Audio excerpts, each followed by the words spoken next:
Tunga lafiya ka samba flani muga ani nani programu e ma min be no ko terrain ti bolo terrain be tunga lafiya bolo banangoroni kaw fe no terrain kelen la bela jele titre foncier di 15 sur 20 ibse ka dogo ni sara kalo ero war keme duruni bi wolonvla ani saba awo ero war keme duruni bi wolonvla ani saba fo san kele o konnala walma ero war keme saba ni bishege kalo tan ani shegin konnala terrain yere musakai se fa wari million nani ani wa keme ni kla terrain sara la terrain papier alebeke itay e ma mi fana be no ko terrain bi bolo ibe fe ka jo amusaka beti bolo yoroni kele e se ki se no tunga lafiya ka tona ni oye pari no so jo ton o mala samba flani muwa anan to sebon ulu damnena villa simple ale million muwa ani wore aton wari ero war keme duru ani e bishegi etage duplexi ale million binani ani flay aton wari ero war keme wolonvla ani bishegi ni fe ka ito sebe awole anga nega juru strala e mami fana be no ko appartement kadigi tunga lafiya na appartement ke banangoroni kaw fe no appartement songo e million muwa ani nani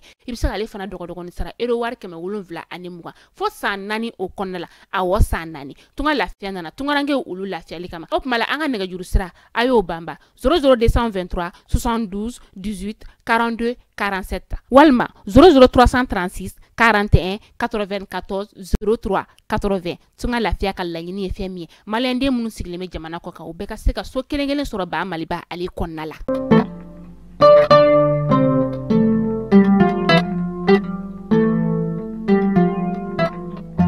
biye arabai octobre kalo klitan ani kele samba flani muga ani saba aw munu ma fle sanga na ka wakati anga blolo sira kele na bela jelen ka mali kuna fon tv kata se mali kuna fon shoma ami aw fula danti folimina kuna folimina ba sika ma kono tene fuka ka si juma ni o wati sidi ayo bisimila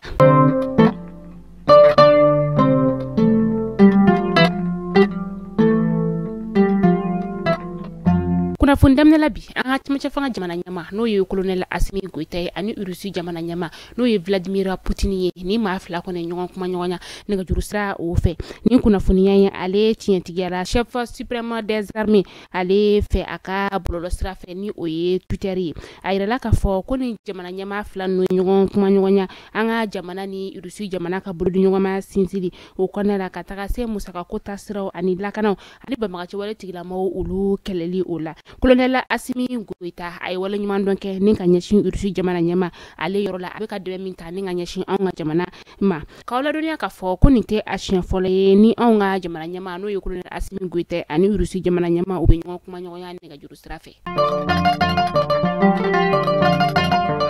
Coordination des mouvements, associations et sympathisants de l'imam Mahmoud Dicko ni oye semasi uya yira ka fo u ngelo ka boli mi ni ka ale buluda juma nato octobre kalo klitan saba samba flani muga ani saba boli nkoni uye abwama ka sababu yake anga alislame ton tilamo ni ale nyama tume Asaid Ousmane Sherif Madani haidara bolo nu kon wulla kata imam Mahmoud Dicko ale segere aka so nu nyon kuma nyonya boni kun kan kula ayira ka fo boli nkoni aborama ulu sababu dila.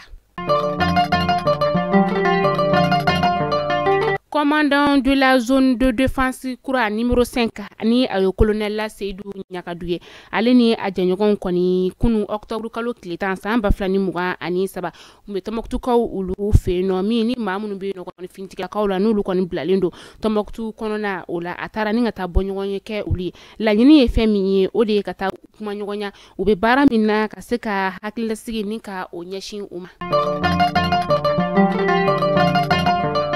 Air France koni mena aka panguru pani ninka odamne onga jamana o konnala octobre kalo klitan sabanata samba flani muga ani saba Air France mi yere kontun kelendo ka aka panguru nali onga jamana konnala ninka ale nyongiri kabi utukalo kilo wolonvla samba flani muga ani saba asor la famille fesa ode Niger konka fanga d'Afrique mini akera uka jamana nyamana ni oye Mohamed Bassoumi u kontunye uka panguru nali onga jamana ni Burkina Faso an Niger jamana konna ninka o sunsori mali konta obena damine juma natala kabini ayira la semasi fe ka fo ku koni mena boli ni ka oke transitiona ko ka civil do ni ka osigi jamana nyamaya ola ni oye imam Mahmoud Dicko ka semasi na le koni o denfaye CDM ni oye collectif pour la défense des militaires ale fana koni bora kuma sira fe ka ayira ka fo ulu koni demakasi sebe ni ka o do semasi ale jugela be chamambo ka ayira ka fo ko jamana marabago kon kale ko ka semasi koni ni ka ale chi ambe taa bafulabekaw ulu feno bafulabe dugu caman ne be no munu ni ulu kɔni ye musomanninw ka nɛgɛkɔrɔsigi ka o dabila ni hakilina in kɔni bɔra plan Mali la n'u ye kalo caman ka o kɛ walasa ka se ka maaw n'u hakililaw ni ku ulu yira ɲɔgɔn na octobre kalo tile 9 san 2023 ni an biya sigida ka taga se gunfa sigida ma ulu kɔni bolonɔ bila sɛbɛn ni ka o kɛ ka yira ka fɔ ko min ye musomanninw ka nɛgɛkɔrɔsigi ulu kɔni tɛna kɛ fo ka taa fɔ ko min kɛra.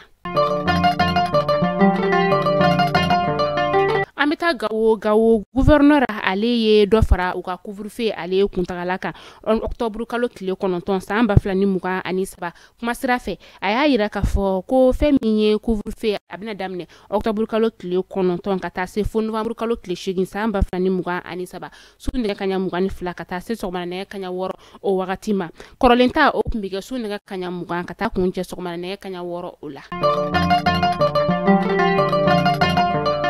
An bɛ taa kɔkan kibaru la an bɛ taa Nigerkaw ka jamana o kɔnɔna la Faransi kɛlɛkɛcɛ minnu kɔni tun sigilen bɛ Niger jamana kɔnɔna la olu kɔni y'u ka minɛnw cɛli daminɛ ni ka bɔ Niger jamana kɔnɔna la kabini kunu octobre kalo tile 10 san 2023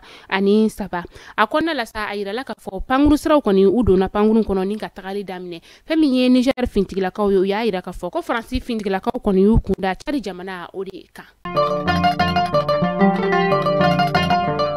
Mali kunnafoni jabarani na jabaw ni ne bɛ dansigi an ka bi kunnafoniyaw la a ye min sɔrɔ ni k'a da aw tulo kan hakili la aw ye faamuyali caman ni ka o sɔrɔ an ka bi kunnafoniyaw la aw maa minnu bɛ yen nɔ ko terrain tɛ aw bolo terrain bɛ tunga lafiya bolo banankɔrɔnikaw fɛ yen nɔ terrain in kelen-kelen bɛɛ lajɛlen titre foncier de 15/20 sefa wari miliyɔn 4 ani 500 i bɛ se ka dɔgɔdɔgɔnin sara kalo kalo euro wari 573 bɛ san kelen ma walima kalo 18 euro wari 382 ni tila terrain sara la terrain papier ale bɛ kɛ i ta ye tunga lafiya ka hamina tɛ dɔwɛrɛ ye maliyɛn den minnu sigilen bɛ jamana kɔ kan u bɛɛ lajɛlen bɛ se ka so kelen sɔrɔ ba Maliba o kɔnɔna la cogoya min na aw kan bɛn dɔnna nataw la kunnafoni kuraw olu kɛnɛ kan.